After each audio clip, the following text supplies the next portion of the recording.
कोई ऐसे charges frame करती है या उनको नाअहल करार देती है या उनको जेल में डाल देती है, तो जो मौजूदा पीटीआई है उसका क्या बनेगा? शाह महमूद कुरैशी उसके वाइस चेयरमैन है। पार्टी हायरार्की के अंदर जो इमरान के बाद दूसरी पोजीशन है पॉलिटिकली, वो शाह महमूद कुरैशी के पास है।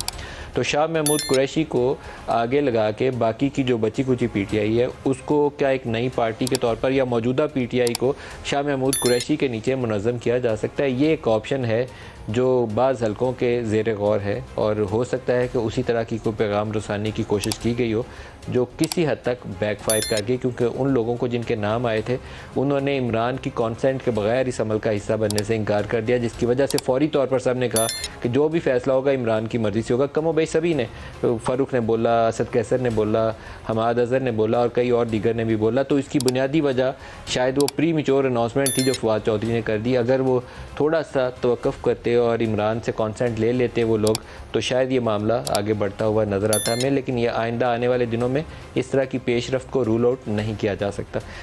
नाज़रीन, जो शख्स अपनी जान देकर भी मेरे कप्तान के एहसान का बदला नहीं उतार सकता था, उसने प्रेस कॉन्फ्रेंस कर दी। मेरे कप्तान के उस्मान बुज़दार पर एहसानात का जायजा लें तो एक तवील फहरिस्त सामने आती है। वो शख्स जो बमुश्किल एमपीए बना, उसे मेरे कप्तान ने पूरी दुनिया से लड़कर वजीर आला बना दिया।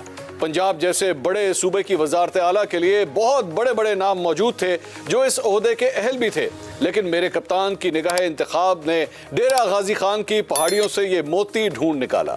उस्मान बुज़दार की वजारत आला के इब्तदाई दिनों में ही उन पर तनकीद शुरू हो गई थी, लेकिन मेरे कप्तान ने आखिर तक उनका दिफा किया। मेरे कप्तान अपने वसीम अकरम प्लस की मोहब्बत में इस कदर डूब गए थे कि उन्होंने उस्मान बुज़दार को ही तब्दीली करार दे दिया था। उस्मान बुज़दार ने मेरे कप्तान के इन एहसानात की जितनी कदर की वो आज की प्रेस कॉन्फ्रेंस से जाहिर है। नाज़रीन, मेरे कप्तान को गुज़िश्ता 24 घंटे में अपने 3 वज़राए आला की वजह से धचके लगे हैं। उस्मान बुज़दार ने सियासत छोड़ दी, परवेज़ खटक ने पार्टी ओहदा छोड़ दिया और परवेज़ इलाही गिरफ्तार हो गए।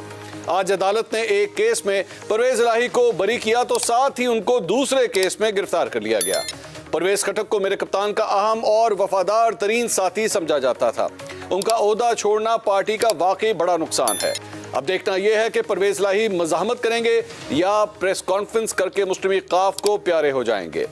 नाज़रीन, तहरीक इंसाफ के रहनुमाओं और कारकुनों की गिरफ्तारियों पर मेरे कप्तान रोज नए बयान जारी करते हैं।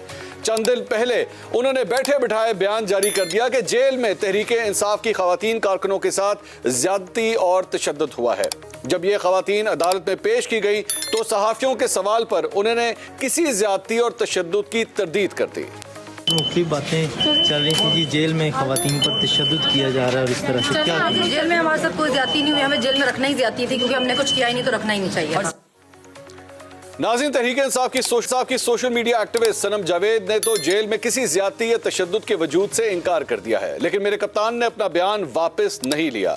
मुल्क की गंभीर होती सियासी सूरत हाल वाली तहरीक इंसाफ की खवातीन कारकुनान के बयान पर मेरे 10 सवाल हैं। सवाल नंबर 1, चंद दिन में तहरीक इंसाफ के 100 से ज्यादा रहनुमा पार्टी या सियासत छोड़ने का ऐलान कर चुके हैं। क्या तहरीक इंसाफ पर नजरियाती पार्टी ना होने का इल्जाम दुरुस्त साबित हुआ? सवाल नंबर 2, जिस तरह सारे इलेक्टेबल्स एक एक करके तहरीक इंसाफ को छोड़ रहे हैं, क्या तहरीक इंसाफ वाकई सियासी पार्टी कम और फैन क्लब ज्यादा थी? सवाल नंबर 3, उस्मान बुज़दार को मेरे कप्तान ने पूरी पार्टी की मुखालिफत मोल करके वजीर आला बनाया, मगर उन्होंने तहरीक इंसाफ ही नहीं सियासत छोड़ने का ऐलान भी कर दिया। क्या मेरे कप्तान को आज एहसास हुआ कि उनकी सिलेक्शन शुरू से ही गलत थी? सवाल नंबर 4, परवेज़ खटक का पार्टी ओहदा छोड़ना तहरीक इंसाफ के लिए बड़ा नुकसान भी है और कारकुनों के लिए झटका भी। क्या मेरे कप्तान अब अपनी मज़ाहमत की पॉलिसी पर नजरसानी करेंगे? सवाल नंबर 5, चौधरी परवेज़ इलाही को दोबारा गिरफ्तार कर लिया गया है, क्या उनकी रिहाई भी एक अदद प्रेस कॉन्फ्रेंस से मशरूत है? सवाल नंबर 6, तहरीक इंसाफ शदीद मुश्किलात का शिकार है, क्या बतौर सियासी जमात तहरीक इंसाफ अपना वजूद बरकरार रख पाएगी? सवाल नंबर 7, आसिफ अली जरदारी पंजाब में अहम मुलाकातें कर रहे हैं, क्या पीपल्स पार्टी से तहरीक इंसाफ में आने वाले पंछी दोबारा पर आने घोंसले में बसेरा करने वाले हैं? सवाल नंबर 8, अगला इलेक्शन जब भी होगा क्या मेरा कप्तान अगला इलेक्शन उनको लड़ने भी दिया जाएगा या नहीं? सवाल नंबर 9, तहरीक इंसाफ की अदालत में पेशी पर आने वाली खवातीन कारकुनों ने अपने साथ किसी भी ज्यादती की तरदीद की है। इन कारकुनों के साथ ज्यादती का बयान जारी करने से पहले मेरे कप्तान ने एक लम्हे के लिए भी नहीं सोचा कि उनके बयान से जेर हिरासत खवातीन के अहले खाना पर क्या गुजरी होगी। सवाल नंबर 10, अगर मेरे कप्तान के बयान की वजह से इन खवातीन कारकुनों को मुआशरे में मनफी सलूक का सामना करना पड़ा तो इसका जिम्मेदार कौन होगा? इन तमाम सवालों के जवाब ढूंढ करेंगे। अज़मा बुखारी साहबा, मैं सबसे पहले आपसे पूछना चाहूंगा, आज पाकिस्तान तहरीक इंसाफ की जो कारकुनों का एक बयान सामने आया जिसमें उन्होंने नफी की इस बात की कि हमारे साथ कोई ज्यादती या कोई तशद्दुद हमारे साथ नहीं हुआ, बहुत संगीन इल्जाम इमरान खान साहब की जानिब से लगाया गया था। आखिर इन इल्जामात की जो नफी सामने आई है इसके क्या असरात हो सकते हैं? क्या इमरान खान साहब को अपना बयान वापस नहीं लेना चाहिए, इस पर माफी नहीं मांगनी चाहिए? बहुत शुक्रिया मंसूर। माफ़ी वो मांगते हैं, शर्मिंदा वो होते हैं, मुझे मेरी एको आ रही है, जिनको थोड़ी सी शर्म और हया जिनके अंदर बाकी होती है।